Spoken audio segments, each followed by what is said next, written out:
तो चलिए आज इस शो की शुरुआत कर लेते हैं कुछ सवालों के साथ। क्या देश में आम जनता को सरकार और सिस्टम ने भगवान भरोसे छोड़ दिया? घर से लेकर सड़क और होटल से लेकर अस्पताल तक कहीं भी इंसान सुरक्षित नहीं। अब इसकी जिम्मेदारी किसकी है? क्या देश का सिस्टम पूरी तरीके से खोखला हो चुका है?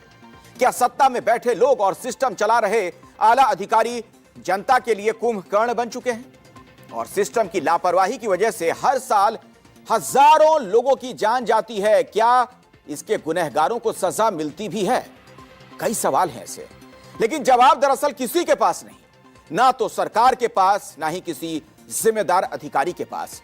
क्योंकि अगर जवाब होता तो 2 दिनों में ही सिर्फ 2 घटना में 26 लोग यूं नहीं दुनिया से चले जाते। तस्वीरें जरा गौर से देखिए। कल दिल्ली के मालवीय नगर और आज बिहार के मुजफ्फरपुर में हुए अग्निकांड ने पूरे देश को झकझोर कर रख दिया है।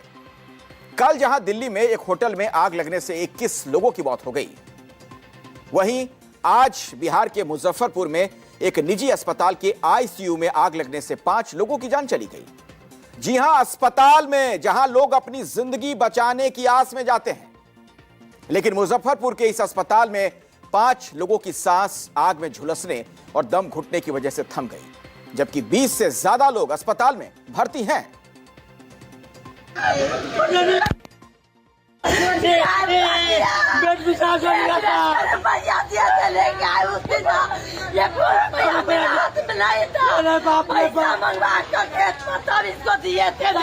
क्या हुआ आपके पेशेंट के साथ? आग लगा कर झाड़ दिया मेरा पेट। कहाँ से आते भर्ती होने? कहाँ से? जिला मुजफ्फरपुर। मरीज का क्या नाम था? तो बदहवास होकर रोते बिलखते लोगों की ये तस्वीरें बिहार के मुजफ्फरपुर के एक निजी अस्पताल प्रसाद हॉस्पिटल की हैं, जिसके आईसीयू में बीती रात करीब 3 बजे भयंकर आग लग गई। ये आग आईसीयू में लगे एसी ब्लास्ट होने की वजह से लगी, जो काफी तेजी के साथ फैली। इतनी तेजी से कि लोगों को संभलने तक का मौका नहीं मिला। आग लगने के बाद आईसीयू का बेड पूरी तरीके से जलकर राख हो गया। मौके पर पहुंचे दमकल कर्मियों ने आईसीयू और अस्पताल के दूसरे वार्ड में फंसे मरीजों को खिड़कियों और दरवाजे तोड़कर बाहर निकाला। बावजूद इसके 5 लोगों की जान चली गई, जिसका सारा कसूरवार हॉस्पिटल मैनेजमेंट, स्टाफ और डॉक्टरों को माना जा रहा है। मरीजों के परिजनों और प्रत्यक्षदर्शियों की माने तो आग लगने के बाद बहुत तेजी के साथ वार्ड में धुआं भर गया। कुछ भी उस वक्त दिखाई नहीं दे रहा था। लोग ये भी कह रहे हैं कि अगर आग लगने के बाद समय पर पानी की व्यवस्था की गई होती, इतने बड़े हादसे नहीं होते। परिजन भी आरोप लगा रहे हैं कि आग लगने के बाद अस्पताल के डॉक्टर, कर्मचारी मरीजों को तड़पता हुआ छोड़कर भाग गए। अब इसे लेकर परिजनों ने अस्पताल में हंगामा किया है। यहां तक कि जो स्टाफ वहां मौजूद था, वो मरीजों या परिजनों की मदद करने की बजाय उनके मोबाइल छीनने में व्यस्त थे। दमकल विभाग के एक अधिकारी ने यह भी दावा किया कि जब हमारी टीम घटनास्थल पर पहुंची, तब अस्पताल का अधिकांश स्टाफ वहां मौजूद नहीं था। वहां परिजनों ने प्रशासन पर गंभीर आरोप लगाए। आरोप ये कि प्रशासन मौत का आंकड़ा छिपा रहा है।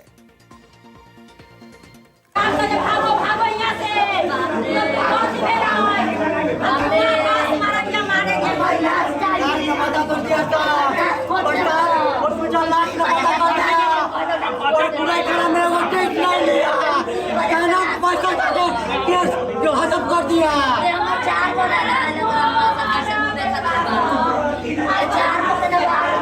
मुजफ्फरपुर के इसी प्रसाद हॉस्पिटल में आज अहले सुबह करीब 3:30 बजे आग लगी थी और उसके बाद अफरा तफरी मची।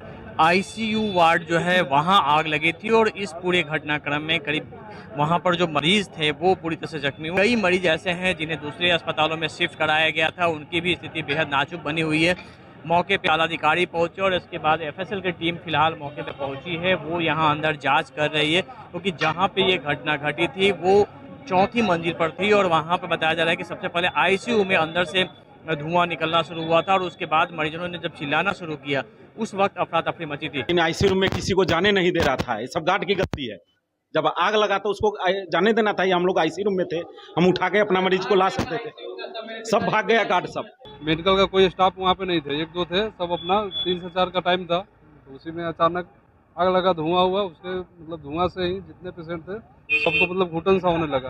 कितना तो एक्सपायर कर गए और कितना तो जो एक्सपायर कर गए उनको बोरा में भर भर के लोग अपना साइड करके इधर उधर गायब करने लगे और अंदर किसी को नहीं जाने दे रहे थे। आपको भी यहाँ पे कितना कैजुअलिटी हुआ है?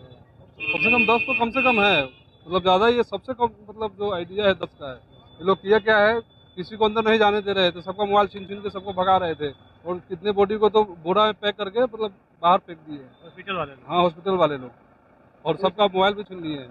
कोई सिस्टम भी नहीं था वहाँ? नहीं, सिस्टम तो मैं समझिए कोई सिस्टम 3 के 4 बज रहा था। मानिए उतना बड़ा हॉस्पिटल ICU है, कम से कम 15 से ऊपर उसमें पेशेंट है, सिर्फ 1-2 स्टाफ है जो नहीं नॉर्मल स्टाफ होता है वो सब देख रेख करने वाले। देखिए, बताया यह जा रहा है कि आग शॉर्ट सर्किट की वजह से लगी। पूरे मामले की जांच के लिए जिलाधिकारी ने टीम गठित की है, जिसकी रिपोर्ट के आधार पर आगे की कार्रवाई की जाएगी। फर्स्ट प्राइमरी क्या लग रहा है? हाँ, वो प्राइमरीली जो है ना वहाँ पे जो है इलेक्ट्रिक शॉर्ट सर्किट का ही लग रहा है।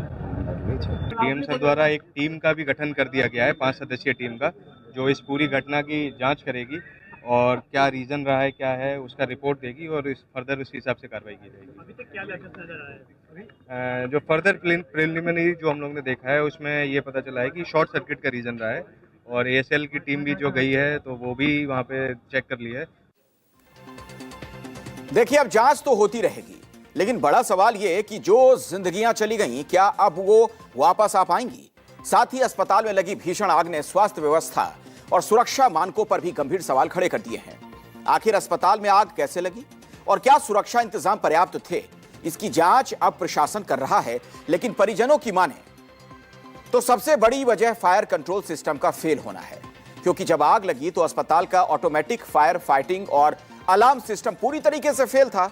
समय पर पानी की बौछार नहीं हुई। दूसरा ये, आग की लपटें देखते ही देखते अस्पताल के कुछ सुरक्षाकर्मी, वार्ड बॉय और ड्यूटी पर तैनात डॉक्टर मरीजों को छोड़कर वहां से भाग खड़े हुए।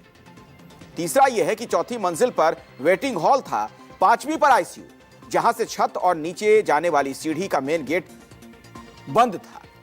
चौथा यह है कि इमरजेंसी गेट सही ना होने के कारण दम घुटने से मरीजों की हालत बिगड़ी। अगर यह रास्ता खुला होता तो सभी को जल्दी सुरक्षित निकाला जा सकता था। और पांचवा यह कि अस्पताल में क्षमता से अधिक बेड, वेंटिलेशन की सही व्यवस्था न होने से हालात बहुत तेजी के साथ बिगड़ते चले गए। अब इस मामले में बिहार सरकार क्या कह रही है, जरा वो भी आपको बता देते हैं। इस मामले पर बिहार के स्वास्थ्य मंत्री निशांत कुमार से जब सवाल पूछा गया तो आप देखिए उन्होंने कैसे मीडिया के सवाल का जवाब देने की बजाय चुप्पी साधना ही बेहतर समझा, हाथ जोड़ लिया। उनके साथ राज्यसभा के सांसद और JDU के राष्ट्रीय कार्यकारी अध्यक्ष संजय झा भी थे। दोनों आज पटना एयरपोर्ट से दिल्ली के लिए निकल रहे थे।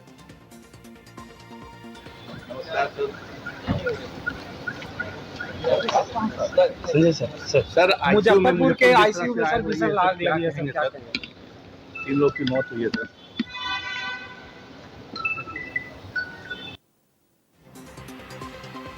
तो जो जनता के प्रति जिम्मेदार हैं, जवाबदेह हैं, आप देखिए कैसे खामोशी उनके चेहरे पर।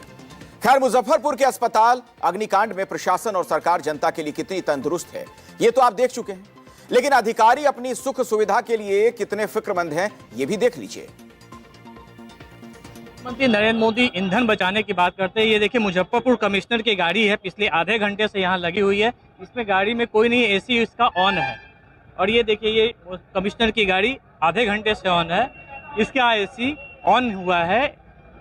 जो कमिश्नर साहब है वो गए हुए हैं हॉस्पिटल में जहाँ आग लगी थी वो देखने के लिए, और इनके ड्राइवर गाड़ी में कोई नहीं है। लेकिन उसके बावजूद पिछले आधे घंटे से हम देख रहे हैं कि ये गाड़ी बिल्कुल चल रही है और कोई इसमें गाड़ी में कोई बैठा हुआ भी नहीं है। तो ये है ईंधन बचाने का बिहार सरकार का खेल। आप ही ड्राइवर हैं क्या? तो गाड़ी चल रहा है, कोई है अभी AC चलाने के लिए बोला गया था, AC तो उधर से लेके आया क्योंकि स्टार्ट होकर बंद हो जाता है। अच्छा, इसीलिए स्टार्ट रखना पड़ रहा है। देखिए, इस तरह की तस्वीरें तो आएंगी ही, क्योंकि अधिकारी को जनता से ज्यादा खुद की जो परवाह रहती है। क्योंकि अफसरों और सरकार को अगर असल में जनता की परवाह होती तो इससे पहले कल दिल्ली के एक होटल में भीषण आगजनी में 21 लोगों की जान ना जाती। कल दिल्ली के मालवीय नगर के फ्लरिश स्टे होटल में आग लगने से जिन 21 लोगों की मौत हुई उनमें 10 भारतीय और 11 विदेशी नागरिक शामिल थे। 11 विदेशी में से 9 अफ्रीकी, 2 तुर्कमेनिस्तान के नागरिक थे। 10 भारतीय में से 8 आपस में एक दूसरे के रिश्तेदार थे, जिसमें से 3 राजस्थान के और 5 हरियाणा के रहने वाले थे।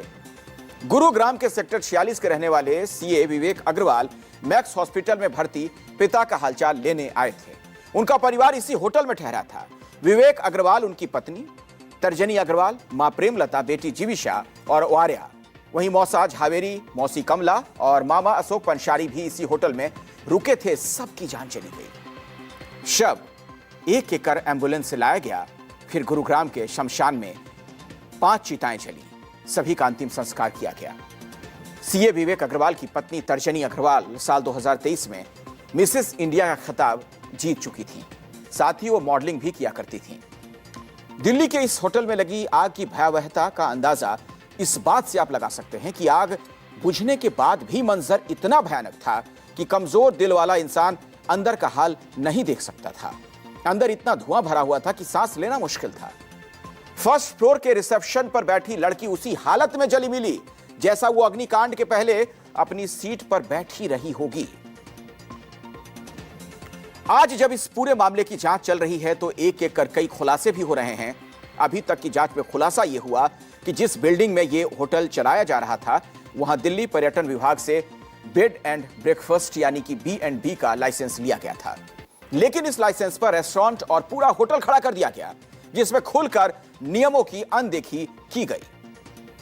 पहला तो ये, होटल मालिकों ने अवैध रूप से इमारत में बदलाव किया। B&B के तहत 5 से 6 कमरों के होम स्टे चलाने की परमिशन होती है, लेकिन उसके सर्टिफिकेट पर यहां 25 कमरे का 3 से 4 मंजिला होटल चल रहा था। दूसरा ये, बिल्डिंग की फायर एनओसी नहीं थी। और तीसरा, आने जाने का सिर्फ एक ही रास्ता था, वो भी काफी सक्रिय। फायर एस्केप की कोई व्यवस्था नहीं थी कि लोग कैसे वहां से भागे निकलें। ऊपर से रूम की खिड़कियां बंद थी, वेंटिलेशन नहीं था। मेन गेट सेंसर आधारित थी जो आग लगने के बाद बंद हो गया। इसकी वजह से लोग बाहर ही नहीं निकल पाए। और पांचवा ये, स्मोक डिटेक्टर, फायर अलार्म और स्प्रिंकलर सिस्टम जैसे जरूरी फायर सेफ्टी उपकरण काम नहीं कर रहे थे। और छठा, ग्राउंड फ्लोर पर कई भारी LPG सिलेंडर रखे गए थे जिनके लिए कोई फायर आइसोलेशन सुरक्षा व्यवस्था नहीं थी। और जानते हैं हैरानी की बात क्या है? आरोपी लवकेश बजाज सूचना मिलने के बाद मौके पर पहुंचा भी, लेकिन अपने होटल में फंसे लोगों को बचाने की बजाय पहले तो दूर से ही नजारा देखता रहा, मंजर देखता रहा। मुश्किल वक्त में लोगों को मरने के लिए छोड़कर वहां से भाग निकला। हालांकि दिल्ली पुलिस ने 12 घंटे के अंदर होटल के मालिक लवकेश बजाज को गिरफ्तार कर लिया।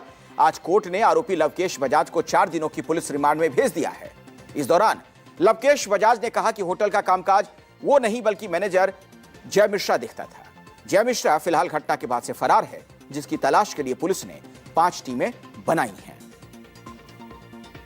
इस भीषण अग्निकांड के बाद समझने वाली बात यह है कि मालवीय नगर के जिस फ्लरिश स्टे होटल में आग लगी उसके 400 से 500 मीटर के दायरे में 8 से 10 होटल हैं। वहीं 100 मीटर के दायरे में फ्लरिश स्टे समेत 3 होटल हैं और तीनों के मालिक लवकेश बजाज ही हैं। ये 3 होटल हैं flourish stay, flourish in guest house और ग्रीन रेजिडेंसी होटल।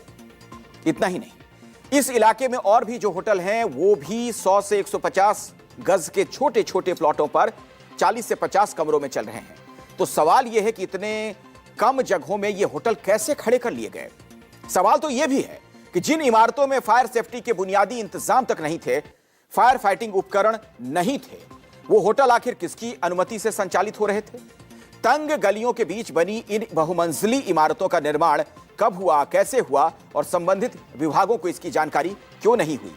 क्या नगर निगम, भवन विभाग और अन्य एजेंसियों की नजर इन निर्माणों पर नहीं पड़ी या फिर कहीं ना कहीं गंभीर लापरवाही बरती गई है? और अब नतीजा यह हुआ कि हर महीने दिल्ली में कहीं ना कहीं इस तरह भीषण अग्निकांड हो रहे हैं। बीते 3 साल का आंकड़ा अगर आप देखेंगे तो आपको यह पता चलेगा।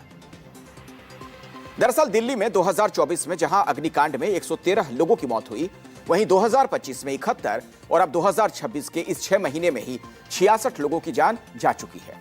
और यह हाल अकेले दिल्ली का ही नहीं है, बल्कि देश भर से आए दिन इस तरह की घटनाओं की खबरें आती हैं। देश में औसतन हर साल 5 से 10 हजार आग लगने की वारदातें सामने आती हैं, जिसमें हर साल कम से कम 5 से 6 हजार लोगों की जान चली जाती है। और अब आगे बढ़ते हैं।